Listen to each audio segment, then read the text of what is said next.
So the reason I'm going to stand here is because I get to give my first longer form introduction of a speaker. And it's a great privilege because as of the last 48 hours, she's also a new auntie to me. So, but we're going to hear from two remarkable women to close our day. And there's nothing more appropriate than that. We're going to hear from Dr. Vera Songwe. She's going to give us a presentation, and then she will be in discussion with Miss Arunma Oteh. So who is Arunma? Well, she currently is a non-executive director of EcoBank, a Pan-African bank. In 1990, she graduated from Harvard Business School with her MBA. Most recently, she served as the treasurer of the World Bank. I'm sure you've heard of that organization.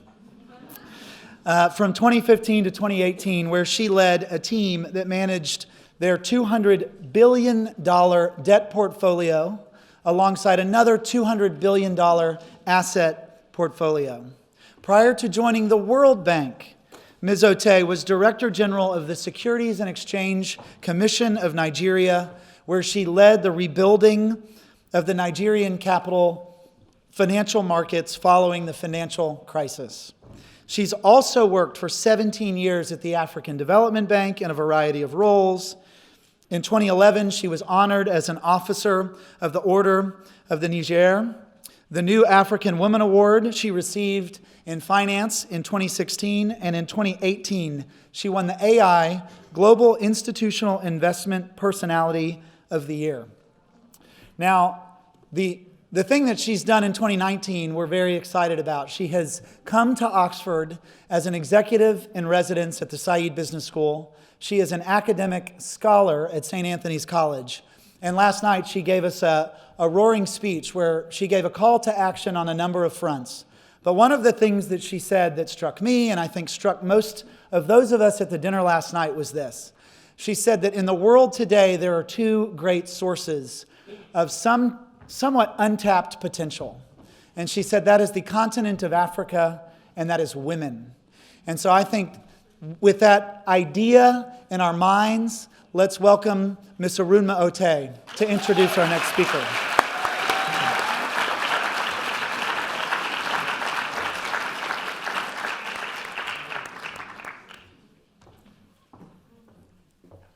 Wouldn't you want to be the auntie of Wes? He's been amazing. So I'll start by applauding you, Wes, my new nephew. Thank you. It's been an absolutely amazing evening yesterday and day today, and I'm glad that I made the choice to be here. And I hope you feel the same way as I feel. I think my return on investment is extremely high from the day I've been here, and I hope that's the way you feel. I'm honored that I get an opportunity to spend time, this time, with Dr. Vera Songwe. Usually, we're catching up between 1 a.m. and 3 a.m. when we're together. And I think the last time was in Bali at the annual meetings of the World Bank. She arrived at 12 midnight. We met up at 1 and finished our meeting at 3 a.m. And I wouldn't get this chance today, so I may ask you some of those questions I wanted to ask you that are personal questions. But it's really an honor for me to introduce Dr. Vera Songwe. What I'd like her to do is make a presentation first, and then she and I will have a discussion, and then I'll turn it over to you to ask her questions. As you know, she is the Under-Secretary General of the United Nations, as well as the Executive Secretary of the Economic Commission for Africa. But what is unique is that it's the first time in the 60-year history of the United Nations Economic Commission for Africa that you've had a woman lead this.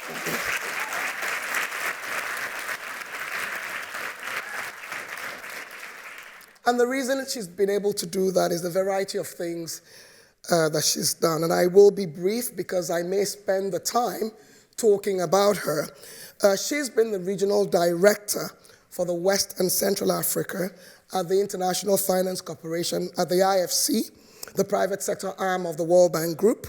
She's also been the World Bank Country Director for Senegal, for Cape Verde, for Gambia, for Guinea-Bissau, and for Mauritania. She was also advisor to the Managing Director of the World Bank for the Africa region, for Europe, Central and South Asia. And she started her career at the World Bank working in Asia. So if you want to hear about what are the different economic models, what works, what didn't work, she's probably the thought leader on those issues, given the variety of things that she did at the World Bank. Dr. Songwe graduated from the Université Catholique de Leuven in Belgium and has a PhD in mathematical economics from the Center for Operations Research and Econometrics. She also has a master's in law and economics and a diplôme d'études approfondies in economic science and politics. She holds several other degrees.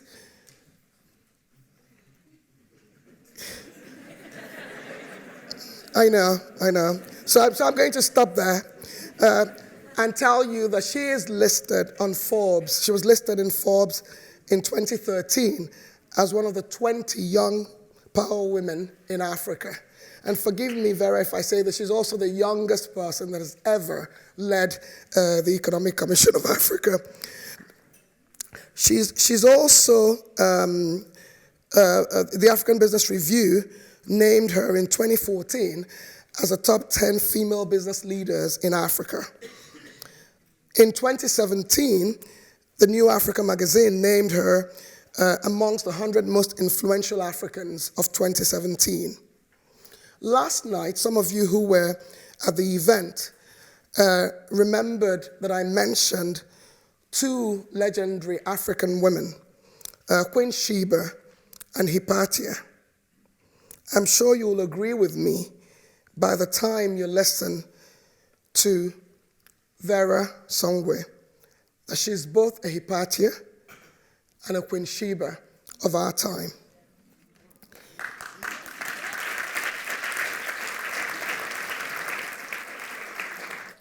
So let me welcome her to make the presentation. She knows I always set high standards for her. That's the simplicity of having a friend introduce you. Yes. But please join me in welcoming Dr. Songwe to the podium to make a presentation.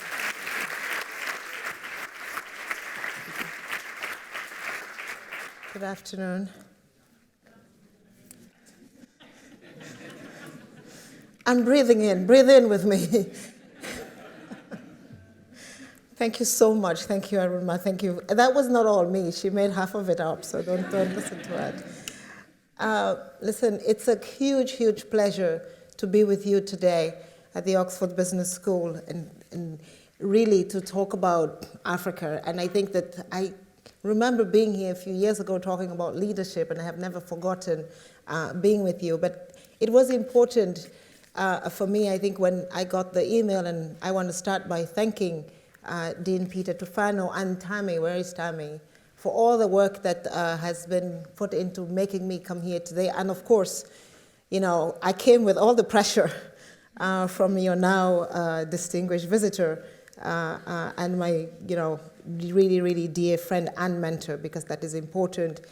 But the reason that one wakes up in the evening and after a very, very busy week decides to take a plane and come here is because there's something different and something special happening here at the University of Oxford, and in particular at the Saïd Business School. When you look at the numbers, as you know, you are one of the business schools, if not the business school, that has the most Africans. The business school. And I want to say that again because it's important for the presentation that I will make.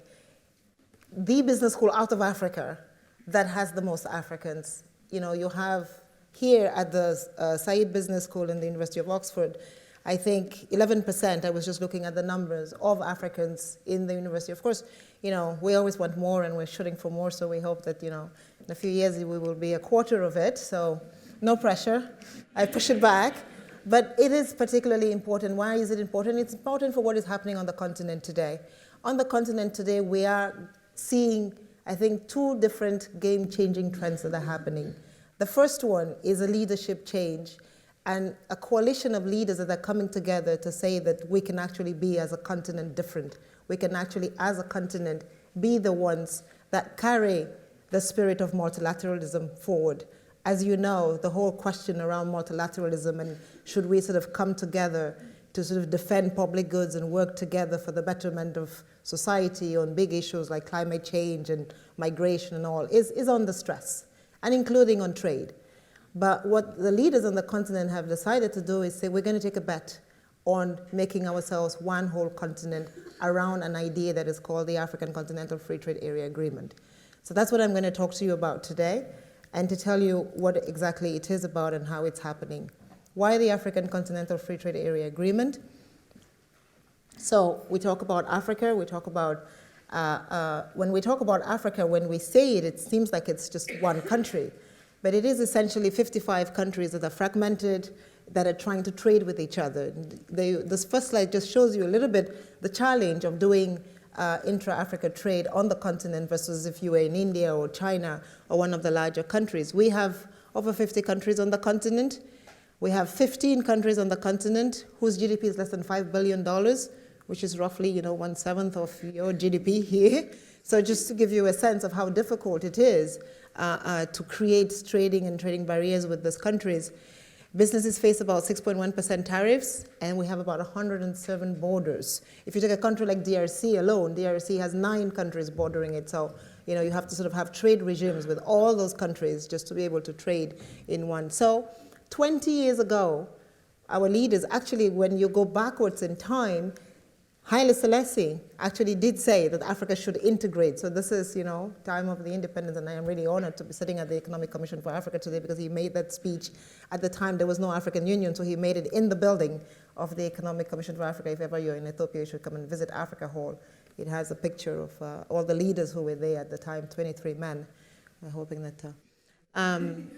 So export diversification and growth. Why do we talk about trade? We talk about trade because we believe, and this is a little bit the discussion that is happening today in the news, and I'm sure you're looking at the news. If you looked at the news yesterday, I think that exports from China towards the United States dropped by about 3 billion, substantial amounts because of the trade war and, of course, the currency war that are going on. These are important numbers for the continent. And because there is this huge debate around trade, people are saying, why is Africa building a free trade area when the rest of the world is saying, let's come together, let's close in? That is because we have done a lot of studies that show that, the spirit of the idea of trading with each other, which was the spirit that pushed a little bit, the WTO and the growth in East Asia in particular, was to say that, trade actually builds nations, trade creates wealth, trade adds value. And the continent has not been able to do that with itself in particular. So when you look at sort of diversification and what's going on the continent in terms of export diversification, both in terms of commodities, but also in terms of countries with whom we trade, we haven't done as well. And so what you see is between 1990 and 2014, we had a lot of countries that were diversifying their trading, but Africa didn't do as much. We have Senegal, Rwanda, South Africa, Mauritius, actually Uganda is also on that list, that succeeded in doing some amount of trade diversification, but not as much as we would like. More importantly, when you diversify, and this is a comparison, I don't know if it comes out well, yes it does, on your screens, we try to compare, and I did a paper recently, last year, actually, which comes out in the Brookings Institution, where I showed sort of the speed and the rapidity of export diversification in East Asia compared to the continent. And some countries, like the country of one of the biggest countries on the continent, actually the 2 biggest countries on the continent, both South Africa and Nigeria, when you look at them, are actually losing in export diversification. So they are not trading as many goods as one would like them to do. But it's okay if you're losing on the export diversification part, if you're intensifying on quality and value addition. But they're not doing that either. And that is the problem. And so you have a lot of the countries on the continent that are not neither working towards better export diversification of their products, export diversification of their geography, or improved quality of the goods that they are producing. And so we started trying to understand what is happening and why is that, why are we not doing as well as East Asia? Because of course, the sort of growth miracle of the world, and somebody that I respect a lot as a mentor, Homi Karas, wrote this, the East Asia Miracle, and the quality and diversification of East Asia was both on the good side, but also on the quality of the goods. And I'm sure most of you have read Ricardo Hosman's book also, and Danny Roderick on sort of, whether you want to move towards the productivity frontier with one good and increasing intensity and value addition, or you want to diversify. And on the continent, we're doing neither of those. And what you see here, and as you go up on the graph, just so that we can read it better, is basically in terms of export quality, as you go towards one, your quality is improving, and as you go away from one, your quality is decreasing. In Africa, for a whole period, we actually were decreasing in product quality.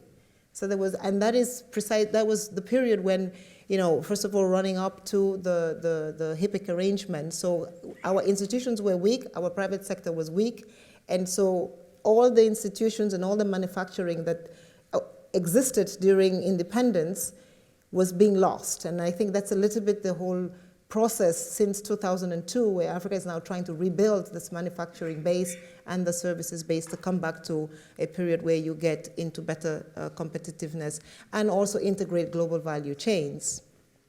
Why is the intra-Africa trade so important as we have when we go from this base? Why is it that we don't talk about, well, let's just integrate the world? And of course, many African countries have signed the WTO and we are trading with the rest of the world. Why the focus on saying we need to trade first with ourselves? There's two reasons. When you look at what we do when we trade with the rest of the world, it's the first circle up at the top, 70% of our trade with the rest of the world is on extractives. Only 30% of our trade with the rest of the world is on industrial goods or services. When you look at what we do when we trade with ourselves, 40% of our trade is on extractives, and 60% is on actually manufacturing and or services industry. It's okay when you look at it just like that, and you say to yourself, okay, yeah, that, they're trading more manufactured goods with themselves, but what does that do? We have done a lot of analysis at the Economic Commission for Africa and myself a few years ago that shows that when we trade with ourselves, we actually add more value, we create more wealth, and we create more jobs. And most of you have heard about jobless growth because of the commodity exports. The 70% that you see with the rest of the world does not create as many jobs as the 60% when we trade with ourselves. And that is the secret of why this is an important issue, is that as we talk about the youth, and we know that we're going to have 16 million youth, and in 10 years, 160, 120 million youth who are going to need jobs. You all are going to create your own businesses, and you're going to need to hire people. And we believe that part of it is going to be because we are trading with each other, and there is better intra-Africa trade. So that is the secret, really, of the AFCFTA, is to say, we talk a lot about global value chains, but before you integrate global value chains, we want you to integrate regional value chains, and it's much easier to integrate regional value chains. And as a matter of fact, as we integrate regional value chains, the value added that we get when we then export is much higher. So I give you an example. If you were producing cotton in Niger and then you were selling it to Ethiopia that then produces the material and then sells it out, we have actually added 2 pieces of value addition before we get it out. And so the exports and the net sort of revenue that we get on the continent is much higher than each one of us exporting the raw cotton. So what we're doing as we break down the barriers on the continent is to first of all allow for that space for regional value chains to become effective. On the drug space, today Kenya has the capacity to produce a lot of drugs. Egypt is producing drugs, but each of them do not have the reactive agents. We send them out of the continent and then we bring them back in. Why don't we do that and integrate those value chains on the continent first, create jobs on the continent? Today, we import about $14.7 billion worth of drugs from outside the continent. If you look at that in terms of job creation, it's about 6 million jobs for the continent that we're losing. This is why the CFTA is important. It is really about getting to that point of prosperity for the continent, and the numbers show that we can do it if we work together on that. Hence the momentum on the CFTA. Many of you must have read The Economist that just came out this week, that is showing you a little bit about trade patterns on the continent and what's going on. This is just to show you a little bit of the dynamics on where our trade is going and what will happen if we decided to start creating and integrating regional value chains before you go into global value chains.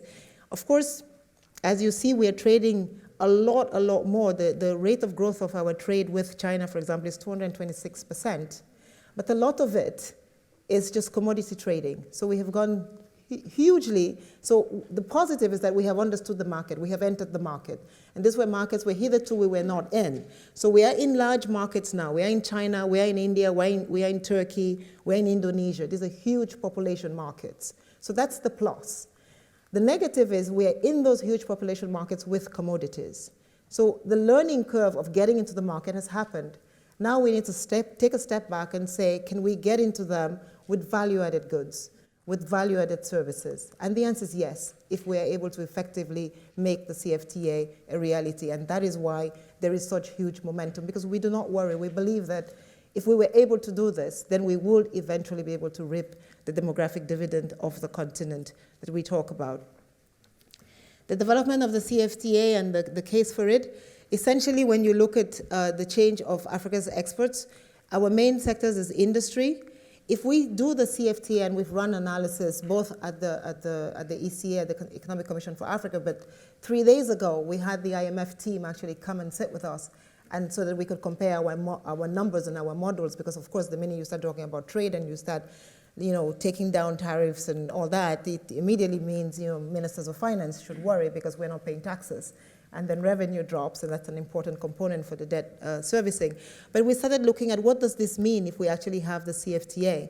It actually means that we will have an increase of about $44 billion of our GDP and $56 billion of exports. So there is actually a net positive gain across the board. There will be a few countries that initially, particularly the landlocked countries and the small island states, that would need some adjustment time. And when we started doing the CFTA, it was initially supposed to sort of take 10 years to come into force. We've extended it to 15 for some of the more landlocked or net importing countries, Seychelles, Ethiopia, for example. But it also means that informality will reduce. And we've done a study about 4 years ago that showed that the woman who was trading in West Africa needed to pay at least 5 or 6 bribes to cross borders. So if you started in the morning with an initial capital of $100 and you paid $15 for every border crossing, and on the same border you have the police, the gendarme, and so this is the governance issues that you have to deal with, and she pays 4 of that, is 15 times 4, you're basically half of her return on investment is gone, just like that. And the minute you break down these borders, it is the informal women in particular that start benefiting. Because essentially, actually, on the continent, women are the ones who open markets. They're the ones who start going across borders. They're the ones who start understanding what is happening across the border, what do you need. And when you look at most of those borders with DRC and its 9 bordering countries, it's women who are running the trade of food, ensuring that you balance the commodities across. And we also believe that one of the big indirect impacts of the CFTA will be that women become a lot more economically empowered. We just, on the issue of economic empowerment, the WEF just did a study that said that if we did not empower women and we do not do more to empower women on the continent, it would take 102 years to close the gap of economic empowerment between men and women on the continent. So we hope that if we launch the CFTA, 102 years will become hopefully 15. I've already made the case on jobs. What's the next step on the CFTA? Of course, we cannot do the CFTA without a couple of, and this is my last but one slide, without a couple of sort of supporting policies. The first one is trade facilitation. I just talked about the borders. The second one is building productive capacities and ensuring that the countries know exactly, and part of the work that we're doing at the Economic Commission for Africa, and I was working with countries to understand the important thing about the CFTA is we've done something that most other regional trading blocks, and we will be 55 countries. So we will be the largest trading bloc that exists in the world when we do this. And what we're trying to do is make sure that countries actually have both 90% of their imports, but also 90% of the total percentage of their imports. So we're calling it a double qualification to ensure that actually the basket of goods for which you have a common border and an open border and free trade is actually substantial and qualitatively full. Energy is a really, really big part of ensuring that the CFTA works, because a lot of production, a lot of competitiveness happens because of the price of energy. It is one of the most important inputs for agriculture. 25% of agriculture is energy. Actually, we just did a study that shows that 30% of ICT is energy because you have to charge the batteries. So even in the services sector, you do need energy for this to happen. So we are also focusing on creating that enabling environment to ensure that we can actually trade. Finally, at the end of this year, or early this year, February, the African Union has asked the heads of states of the continent have asked the Economic Commission for Africa and the African Union Commission to work on how do you harmonize the digital space for the continent? Because, of course, a lot of the trading that will eventually start happening will start happening on the digital platforms. And essentially what we don't want to do is say that we break down physical borders, but then create virtual borders because the different platforms are not talking to each other. In addition to that, we have about 500 million Africans that do not have identities, which means essentially that they cannot participate actively in economic activity, and even when they do, it's not sustainable because eventually they cannot get a bank account because they have no identity.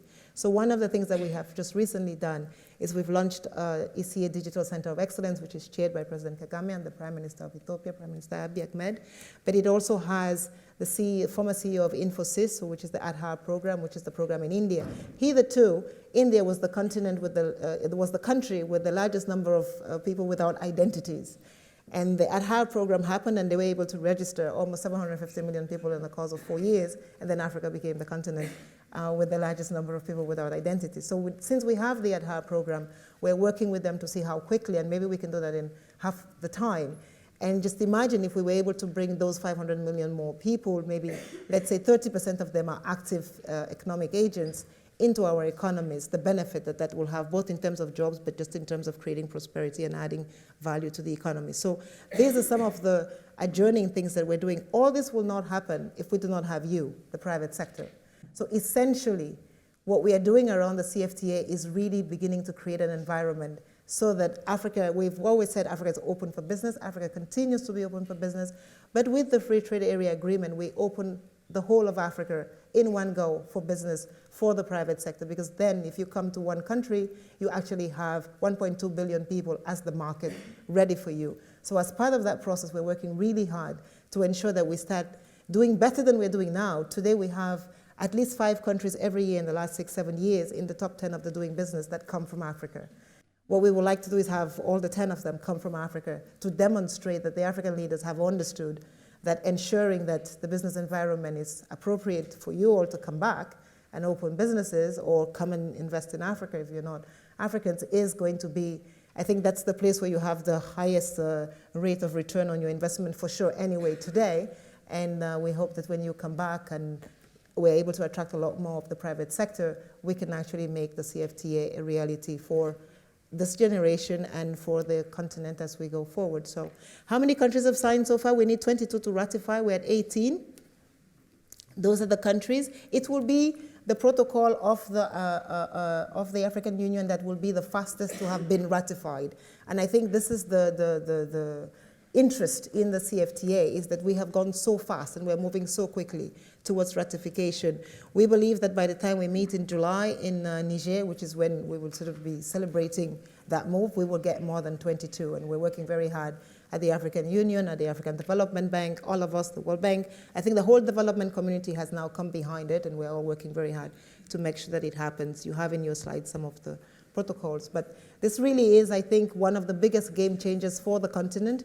And I encourage you to keep watching and listening and looking at it, because it will provide the platform that I think for the next decade will define the continent as we go forward. Thank you very much for your attention.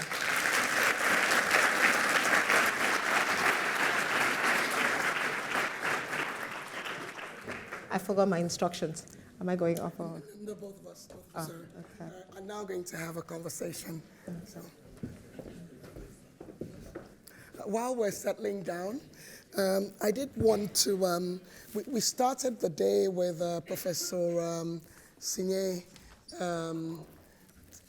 telling us about unlocking the potential of the continent.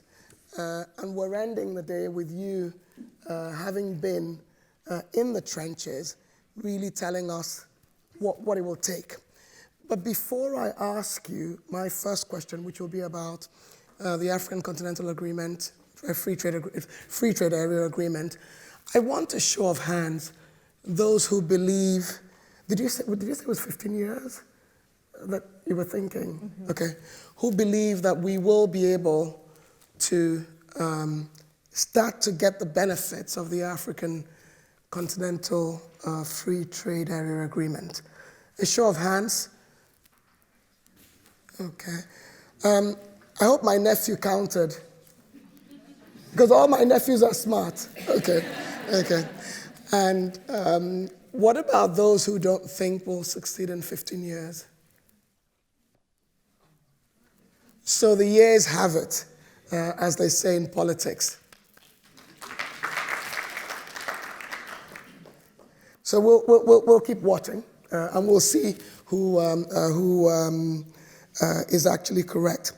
But one issue that came out, and I think you started to touch on it in your presentation, were the issues of execution. And Professor Songwe talked about it. We had panels where people were on both sides as to whether this is a pipe dream, it's been done before, what is different this time, but what are really those things that must happen for us to succeed at this. And I ask this because I know that you and your team at ECA have been in the trenches. I've heard from ministers of finance that I know, trade ministers, as to some of what you've done to waylay them in different meetings to get the ratification and all of that, and some of the work that your team has done to have people understand this. So can you just share with us something that can give us perspective on this issue of execution, whether it will really happen this time? First of all, thank you again for having me here. It's a real pleasure, and especially to talk about the CFTA. It's I think the passion now that we all have is first of all just to demonstrate. I think there's so many things that as a continent we talk about and we say that we want to do, and eventually we talk about it for a while and then we move on to the next thing. And the CFTA for a while was one of those things, because I still have today, or at least maybe last year, many people that will come and say to you, but this is not going to happen. Why don't we just keep doing something different? Or, let's do the economic partnership agreements, which were signed with the EU, which basically have Africa sort of split into different sub-regions with different agreements and different trading patterns. But finally we said, no, we are, as a continent, going to get this done. The Continental Free Trade Area Agreement started with the Abuja Treaty 25 years ago. It was in the books, like many things that African leaders have put down on paper. But I think that and as I started, we have a constellation now of leaders that decided that this was the moment, this was the time when Africa could come together and actually get this done. We have a constellation of private sector, which hitherto was not as active as it could be, which hitherto was a private sector that was mostly national and not regional. But I think that I think West Africa and South Africa were the ones that made the loudest noise. I can ask you now to give me a show of hands of how many Southern African businesses you have that are cross-border. How many West African businesses do you have that are cross-border? Show me your hands if you know anyone that invested in more than one country. So our own private sector businesses started saying, I want to go to Mali, I want to go to Senegal, I want to go to Niger, and it's too difficult. Let's break down this border. So how did we start? And I think this is an important point that I forgot to say, is we started by creating regional economic communities. ECOWAS, SADC, EAC, now COMESA, and those communities started trading amongst themselves. So essentially what the CFTA is doing, and I appreciate the 3 or 4 people who put up their hands and said, I don't believe it, is there has been 12 years in some of the regional economic communities of work with the ECA, essentially understanding rules of origin. Rules of origin is a particularly important issue for Nigeria, for example, where you have a huge industrial base, and rules of origin essentially means what is the percentage of a good that I'm going to let into my country that is going to be produced outside the continent. So as you know, and as we showed, 226% trade with China. There is a lot of those goods that will be coming in.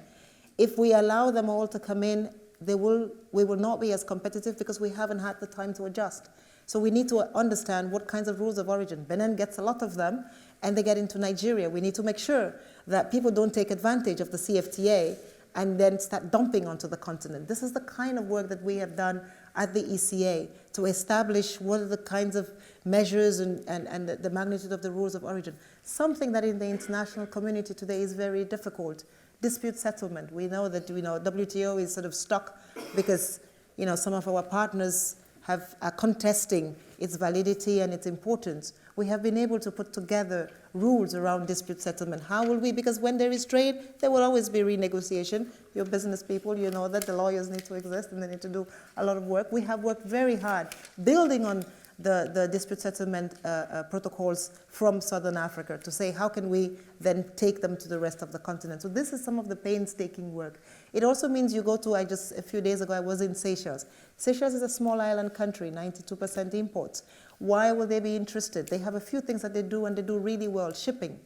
And they would like to be able to then sort of, integrate that shipping business into the rest of the continent. You can't do that if the rest of the continent is in a free area and you're not. And then we had last year, the governor of the Central Bank of Ireland. How many of you can tell me the rate of growth of GDP of Ireland in the last 2 years, average? Somebody just scream out a number. 23. It's a small country. It used to be a fragile state in the language that we use for our fragile states. But what did they do? With the EU, they decided that they will put in place the best doing business policies. They will make their environment one of the best. So what happens? Google goes, Uber goes, Volkswagen goes, everybody goes there. You establish there and you do business in the rest of Europe.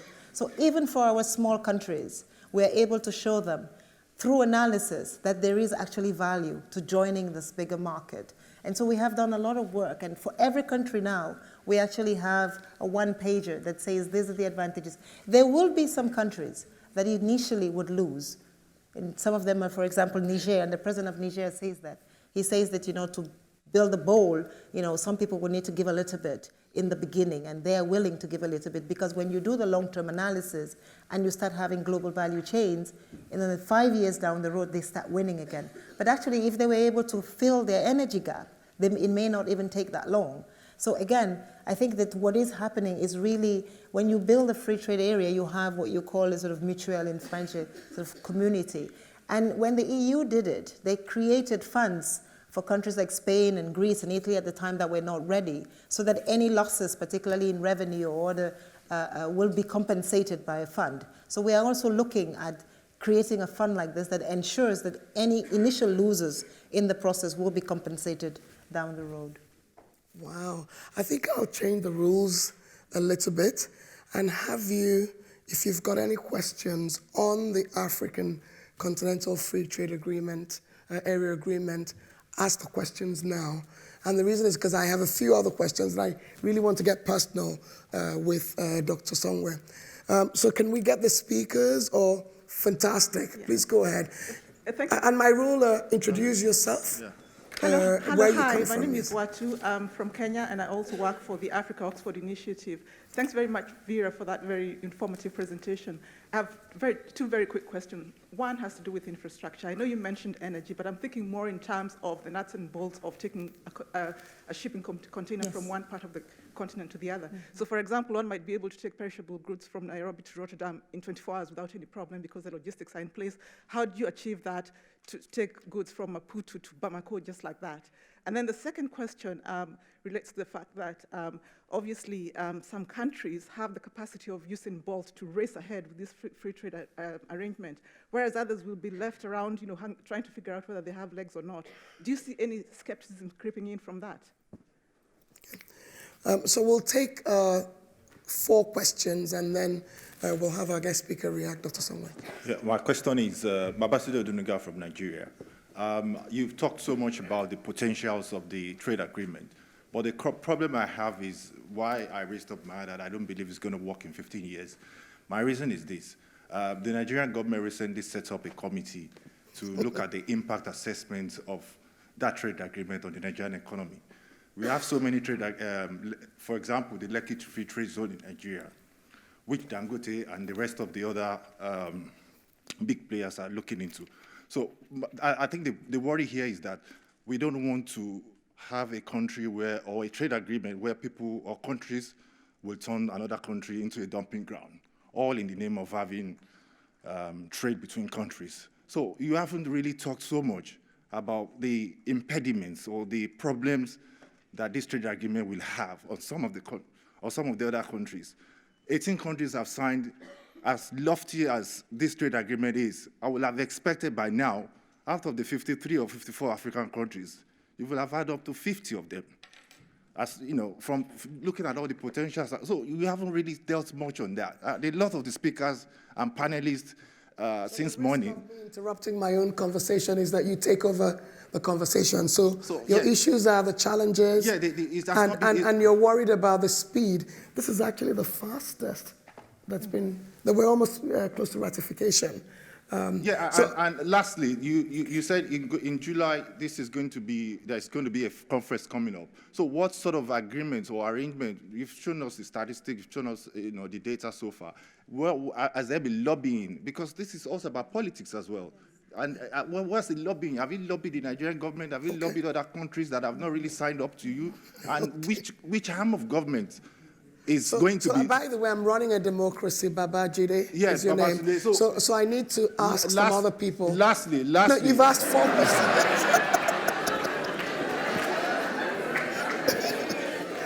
Thank you. Yeah. Go ahead.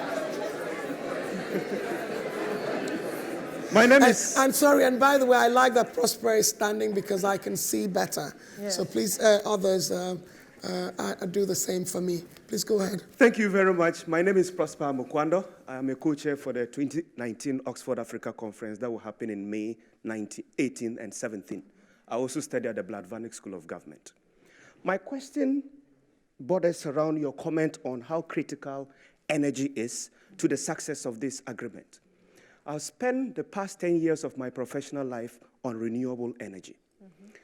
We have a monster that we have to fight in the world, climate change. Mm-hmm. And from my professional experience and from the facts, the cost of renewable energy right now, especially storage, is not at a place where we can have the luxury of implementing this in the next 15 years that I was optimistic about. Mm-hmm. How do we maintain the balance? Do we still go with fossil fuel? Or we go to renewable energy, which you don't have the luxury of going with. Thank you very much. Okay. And who's the next one? Somebody should just grab the... Okay, I want a woman. I've had 2 men, 1 woman. So a woman. Please go ahead. Okay, there's a man who got the... You see, a woman threw the microphone to a guy, so go ahead. If a woman wants to speak, I'm totally fine with it. Go ahead. Okay. No, my question, so it's actually about women, so it's actually quite correlated. I'm very, very interested in knowing your point of view as to how the vision of bridging the diversity between women and men can be executed with the deal, with the free trade agreement. Mm-hmm. Okay. So vision versus execution, which is one of the themes that we mentioned early in the morning. Mm-hmm. Thank you. Do you want me to, so there's the question on infrastructure, the challenges including lobbying, the politicians, fossil fuel versus renewable energy, and then the final one about what will be the gender benefits of this issue. Yeah. And then we'll have another set. Okay. I'll go through it quickly, but we can always, so on the first question, I think I talked about the CFTA, but alongside the CFTA, there's a number of other things that we are also doing on the continent. One of them is called the Single Air Transport Market, which we just passed the protocol on. And that essentially, and I love that question, because when you talk to the CEO of Ethiopian Airlines, and Ethiopia today is the largest hub, it has overtaken Dubai in terms of hubs, so that tells you already that we're there, we're on our way. You have South Africa, and then you have Kenyan Airlines. But when you produce roses in Kenya, you're very right. They go into, so it's $2. They go into Holland, they become $5, and then somebody in Gabon buys them for $50. That's what happens. So we are saying, why don't you just take the roses from Kenya and directly into Gabon? Before, we had problems with open skies. And so you couldn't actually do that. And part of what we're doing under the single air transport market is precisely that. It's moving towards open skies, moving towards better protocols. So in addition to working on the CFTA, we are also, and I think this is the benefit of it. It's true that it's been in the making for 20, 25 years, but as the CFTA has been in the making, we've also been working on some of this under a program called Boosting Intra-Africa Trade, working on some of these other things. On the railways and the shipping, actually today I used to work at the IFC, Africa is the country where we are financing the most number of ports, and the Ghanaians here will know that, the Kenyans here will know that, we're actually, the Mauritanians will know that, the Djibouti will know that, even Eritrea is going to, it's in the process of opening 2 more ports. So, the whole continent is going to have a lot more ports working. It's not enough to have the ports, it's important also that the speed and the process of the logistics that happens around them is important. And so part of what we're doing is also ensuring that sort of logistics systems begin to work, hence Seychelles, because they have one of the best logistics systems on the continent. The idea of saying, can they, we have issues around cabotage laws that we need to work on and to see how they will work. So there is that happening alongside, and a lot more. We now have a huge interconnectivity that is also working. We're finally trying to do the Senegal, Mali train connection. Senegal-Dakar road is open. Of course, Djibouti, Ethiopia railway. Nairobi is also now in the process of doing one. So if you just begin to think of the infrastructure that we're putting down, there is eventually the Algeria-Lagos railway and road system that's working. There is a whole PIDA set of projects where we have looked at, and I don't have that slide, I didn't have that slide here. I have actually done some work using big data. For East Africa, we have a corridor which is about 3% of the landmass of all of East Africa, that has 70% of the people and 80% of the trade. So we know that if we connect that corridor, so it's the 6 countries, 3% of the landmass, 60% of the people, 80% of the youth, 75% on that corridor have banks and all that. We already have done this work to say, what are the corridors that we need to connect? And how will that then impact on the CFTA? So there is a lot of different work that is happening around that. In terms of the skepticism, I'm glad you asked the question, because yes, it is true that particularly in the larger countries, in the countries where you have a much bigger manufacturing base, the private sector is a little bit skeptical. One, because it's competition. And the question is, are we up to standard? And the second is dumping. And Nigeria is a point in case where, because Nigeria is one of the larger manufacturing countries in the world, on the continent, they were initially very skeptical. We went to Nigeria and we had, precisely as you say, consultations with the Manufacturers Association, the Nigerian Manufacturers Association, the Nigerian, I think, Services Association, with, of course, the largest businessman in the world. And we've done some in Africa, the largest businessman in the world. For me, Africa is the world. So anyway.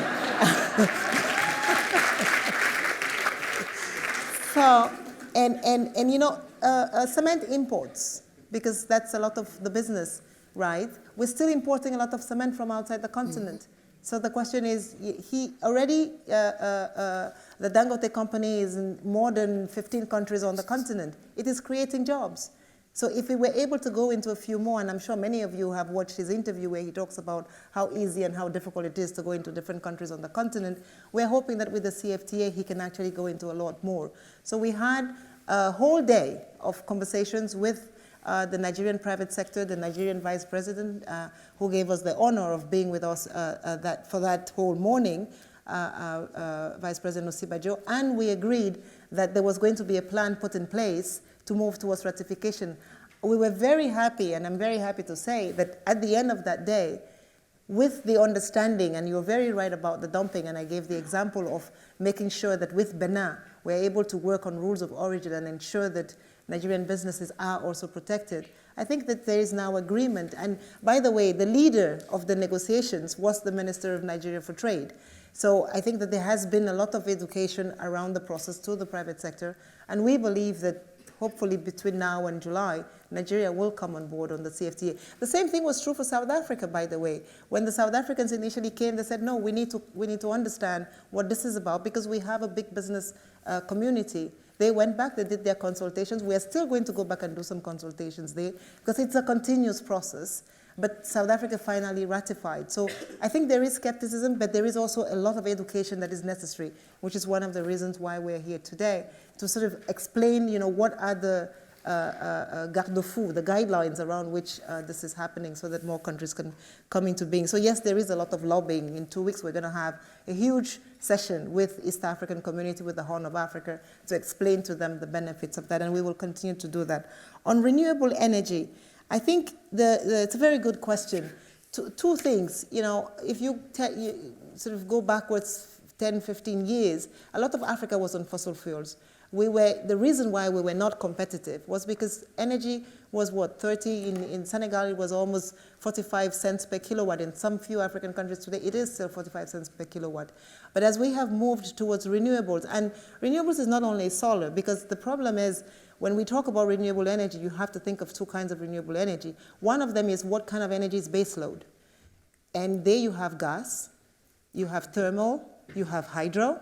And so when you talk about countries, like I give you an example, I give the example of Mauritania. Mauritania has been able to increase its access to energy by almost 30% by doing the right energy mix. So essentially, when we talk about Senegal has gone from 23% access to energy 6 years ago to almost 70% access to energy, essentially because also one of the things that we have not been using enough of is the interconnectivity and sharing energy across Benin, Togo, sharing energy with each other. I think hydro, we have now Niger that is doing the Kandaji Dam. So I think when we talk about renewables, we have to be careful not to only think about solar, and when we talk about baseload, we have to be careful not to only think of coal. And when I say that, I think of South Africa. South Africa has gone from energy at 34 cents to renewable energy at 4 cents because it has opened, it has diversified, it has brought the private sector in. That's where the business environment is important. Today, South Africa has the lowest renewable, but they are able to mix that with baseload. And so I think that as we do this work, of course, until we can store energy, now we have new technology that can give you LNG for much, much cheaper. So as opposed to having Agreco and having fossil fuels that are 30 cents per kilowatt hour, you can actually have LNG at 12. That already begins to make you a lot more competitive. So I think that it is, when we look at this, we need to look at it in its globality. And Kenya is an example with thermal, also that has been able to move from 30% access to energy to almost 75% access to energy with the right energy mix of renewables and baseload. That is allowing Kenya to grow and be one of the fastest growing countries in the world. The same thing with Cote d'Ivoire. We can go on and on about countries that are doing those mixes. Now I want to hear about the gender impact of the... Let me go to the gender impact, the visions, and the execution. I think three things, and I started by talking about it. One of it is that most of the small and medium enterprise on the continent is essentially women, but more importantly, trade in agriculture. And for a very long time, 80% of rural women in Africa are in the agriculture sector. They are the ones, as I said, that open the borders, that are ensuring that this trade happens. But they've not been able to do it for many different reasons, some cultural, some just because of distance, some because of governance. If we are able to combine open markets with digital platforms and the logistics that works, then you can sit in Malawi and sell your maize to somebody in northern Nigeria without having to leave your home. And this is precisely what is going to bring the women and give them. I used to work in East Asia, as you said, and in Afghanistan, we remember visiting some women in Bamiyan province. And essentially, when there was peace, they were able to make carpets and sell it off of the internet into India, into actually places as far as Washington, D.C., but just sitting in their little houses in Afghanistan, way out there, because there was a running solar energy power plant that allowed them in the night to do their carpets while during the day they went to the farm. This is the power of, I think, the CFTA combined with the infrastructure that is needed. So we actually believe that it is those, because we mentioned the biggest cement manufacturer, Aliko Dangote. He can go anywhere he wants as quickly as he can. He has his own plane, he has his own transportation, the big businesses on the continent. It's the small businesses that do not know how to ensure that their goods can actually get somewhere. You're looking for maize in Nigeria, Malawi has an excess of maize. You're looking for sorghum in Niger, and Mali has an excess. All this is being done by women. If we can create those platforms, and that is a little bit coming back and plugging your former business, one of the things that we're struggling to do, and maybe we need some of you to come and work with us, is to create commodity exchanges on the continent so that we can actually begin to put these goods on those exchanges, sell them, and get right value and market prices. That's actually how we met. So I'm going to, I gave, question? Oh, you did. Because I'm determined to go personal. Because I don't have very much time left. So I'll ask all my personal questions together, because I may give another chance to people to echo those questions. So if I was sitting in the room as an MBA student or somebody from a Blavatnik school, I'll say to myself, I've got this woman who understands Africa and understands the world. I would love to learn what it means to be successful as a business leader, just your experience in Africa. And I'm asking them all together. The second question that I would have is, how does a woman take on the leadership of an organization that's 60 years old, that has never had a woman as the head of that agency? And I'm looking for some of the interesting experiences that you've had. And I'll keep my last personal one to ask you, or maybe I'll ask it because, no, I'll ask it now, because I know her family is a no-go area, so I'll ask it up front. So my final personal question is, I've known you for many years. I know your family. You have an absolutely amazing family, and you have an amazing career.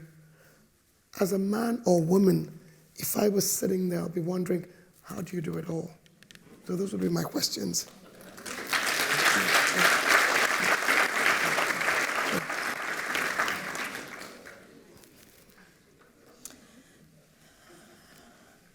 So, number one, I think on the question of the organization, I don't wake up in the morning, I think, sort of thinking, oh, I'm a woman who's going to run an organization. I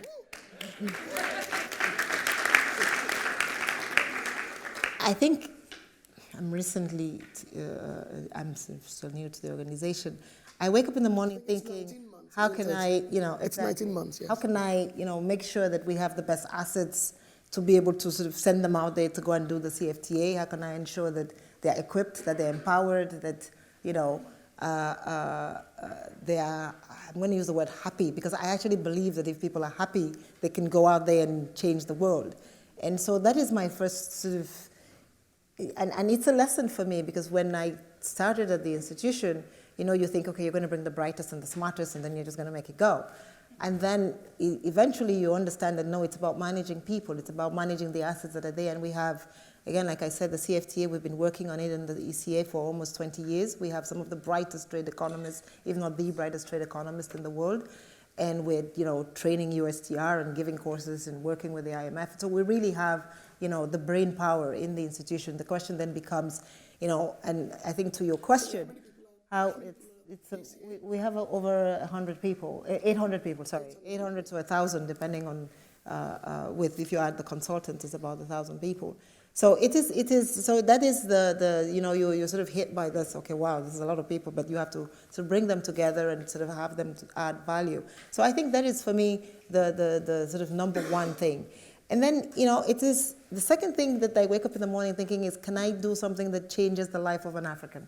Can I do something that, all of us, when we wake up in the morning, as I just told you, 500 Africans without ID, every 15 minutes an African woman dies in childbirth. There is this number of them that are FGM. There's just so much that access to energy. We have, 560 that don't have, 60 million that don't have energy. So the sort of the magnitudes of some of the problems are just so heavy.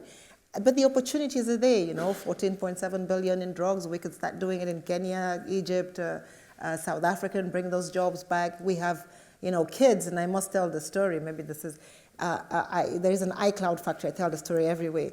But it is in Kenya, and, you have young kids like, maybe slightly younger than you, that come there. And what are they doing? They're actually programming, when you watch an NFL game, they are programming the speed as the game is happening. They're programming the speed. They're understanding how fast the guy goes, and they're telling the coach, when you listen to those coaches, they're actually listening to some kids in Kenya. They are programming driverless cars in California. It's called the iCloud factory. It's the future. And that is then you think, why is it only happening in Kenya? Because only 27% of the Africans actually have access to high-speed internet that can work, so we need to do more.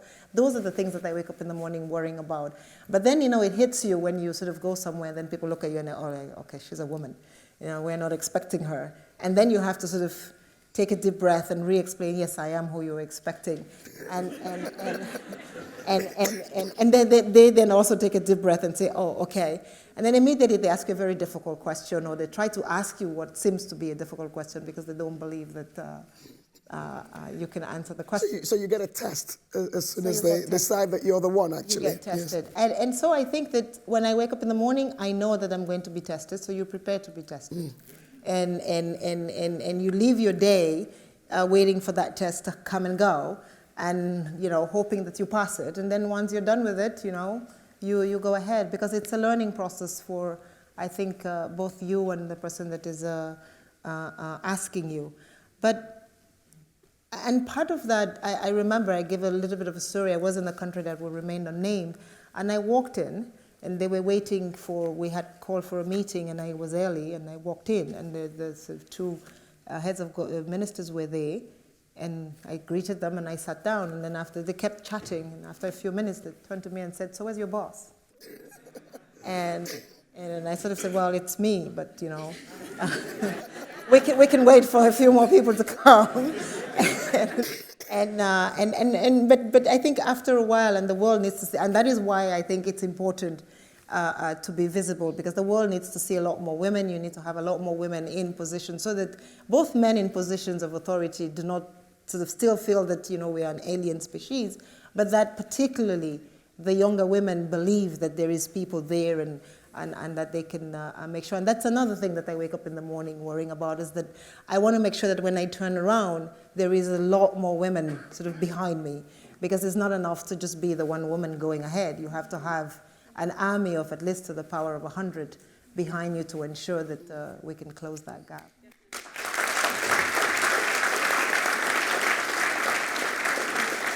So I'm told my time is up, but Tammy said I get a bonus of 5 minutes if I need it. I didn't think I needed it. But I wanted to use a few minutes just to ask you if there's anything else that you'd like to share, given that you've been there before with this audience and the little time that we have. But what I heard you talk about is you are in this because of the impact that you feel that you can make. And excellence is your mantra. So being a woman or man is not the issue. Is that you come out wanting to make sure that you show up with your best, is what I've heard. No, thank you for giving me this opportunity, because I did want to say two things. I think it is impossible to get to where we all are, because we are all collectively privileged already. We are at the University of Oxford, Saïd Business School. You don't get there without hard work. But I think the first thing is just hard work. It's just plain hard work. You work hard. I almost wake up, every morning feeling that you're the underdog, feeling that you've lost, and then you work hard to win. And that is sort of, and then at the end of the day, you've won. But then that success has to be very sort of short-lived, because again, it's the next morning, the sun will come up, and then you will have lost again, and then you have to start working. And that makes you work even harder. And I think that's the first thing. The second thing, I think, is just the fortune that we all have to have friends, family, and science is a little bit of your question, around us that, make sure that we have that support system, mentors, professors, and even good managers, sometimes bad managers, all help us. Those good experiences, those bad experiences, each one of them helps you to go to the next place and to go there stronger. I think I was just telling earlier today that as you were talking to me, I was saying, I am always scared when I go out, because you're always scared of that failure, and then you work like hell to make sure that you succeed. And it is that combination, I think, of extreme hard work and fear, at least in my case. And and he was saying to me every morning when he comes, I don't believe him, but he was saying every morning when he's doing his classes, he has the same. But it's that combination of fear and hard work that I think just makes you manage that one more difficulty, get that one more success, and continue to go forward. But really, I think it's those three things. It's hard work, a certain amount of humility. Some of it is just luck. You're just there at that time and it happens to happen. But there is nothing, I think, with a lot of hard work, with some, perseverance, resilience, family, friends, support system of the people that you have around you, and then some good mentors. I've had some very good mentors in my life. I've been very lucky, both men and women. But I think particularly for us women, it is particularly important that we talk to each other. There's very few of us when we get into a room. And something that I always try to do is reach out to the women, because again, like I said, and I do believe it, there have to be 100 of them behind us. And there are 100 of us out there that can be sitting here right now. So at the end of the day, there was nothing special about me. It's just some combination that made it happen. But there is 100 of us that could be sitting here, and we need to find them and then bring them up. So this is my end. So my time is up. I think it's a good note to end on. This is a dialogue that we will be continuing for 15 years, but I'm absolutely convinced that given what I know of you and given what you've done so far, that you will do your own bit to make sure that Africa is really the economic powerhouse. Because when you talk about excellence, we were worrying about the devil being in the details, and listening to you outline some of what you and your team at the Economic Commission in Africa have done gives me additional hope. But I know that we have all of us in this room who can be advocates, including Baba Tunde. So thank you very much. Thank you.